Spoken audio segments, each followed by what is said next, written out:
అందరికీ నమస్కారం.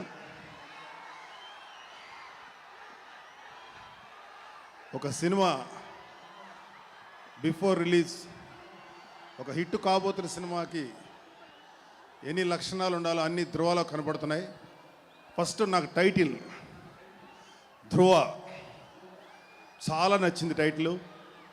అలాగే డైరెక్టర్ సురేంద్ర దీనికి డైరెక్ట్ చేయటం, అలాగే మా చరణ్ చాలా గ్లామరస్గా ప్లస్ 6 ప్యాక్ తోటి కత్తిలా కనపడుతున్నాడు. అలాగే విలన్ అంటే చాలా బీభత్సంగా భయానకంగా ఉండాల్సిన చోట అరవింద్ స్వామి గారు లాంటి ఒకప్పటి గ్లామరస్ హీరో. దీనిలో ఆయన చేస్తుంటే ఆయన కోసం కూడా ఈ సినిమా ఇంకోసారి చూడాలనిపిస్తుంది. అంత కలర్ఫుల్గా కనబడుతుంది. అలాగే కొత్త మ్యూజిక్ డైరెక్టర్ హిప్ హాప్ తమిళ, ఆ పేరే నాకు కొత్తగా ఉంది, ఆయన గురించి తెలియదు నాకు. ఆల్ ది బెస్ట్ అందరికీ. ఈ సినిమా మా ఎన్వి ప్రసాద్ గారికి మా అరవింద్ గారికి మంచి సక్సెస్ తేవాలి.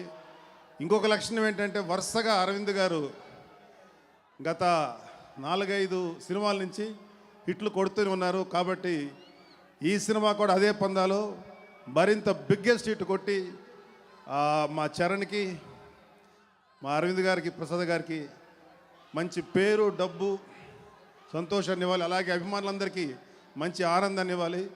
మా చరణ్ బాబు గారికి మా చరణ్కి ఒక బ్లాస్ట్ బస్టర్ మూవీ అవ్వాలని మనస్ఫూర్తి కోరుకుంటున్నాను. All the best Cherry, all the best Aravind. Nagababu garu one question. Dhruva cinema గురించి చెప్పారు, ఖైదీ నంబర్ 150 ఎలా ఉండబోతోంది? We are waiting. ఫస్ట్ అన్నయ్య ఇంకొక సినిమా చేయాలి అని కోరుకున్న వాళ్ళలో నాకు తెలిసి నేనే అనుకుంటాను. ఫస్ట్ అనిపించింది ఒక ఫ్లోలో ఉన్న అన్నయ్యను ఇంకో సినిమా చేయాలని కోరుకున్నాను. అలాంటిది అన్నయ్య 150వ సినిమాలో అంత అద్భుతమైన సినిమా. ఆయన లుక్ కూడా నాకు ఇప్పుడు చరణ్ బాబు లుక్కి అన్నయ్య లుక్కి పెద్ద తేడా కనిపించట్లేదు. ఇద్దరు బ్రదర్స్ లాగా ఉన్నారు. అదే అన్నయ్యని కొంచెం మరి ఏం చేస్తున్నాడో తెలియదు. ఆయన కూడా తెగ ఎక్సైల్ చేస్తున్నాడని విన్నాను. నేను కుదరలేదు అన్నయ్యని కలవటి మధ్యన.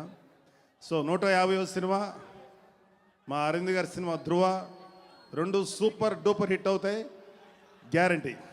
All the best. Aravind Swamy గారు మీ గురించి నేను చెప్పగల, మీరే గ్లామర్ సినిమాకి. అరవింద్ స్వామి గారి ఫాదర్ నేను.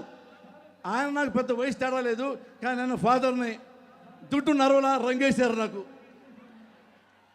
ఈ 3 చాలా మంచి వేషాలు. ఈ సినిమా చాలా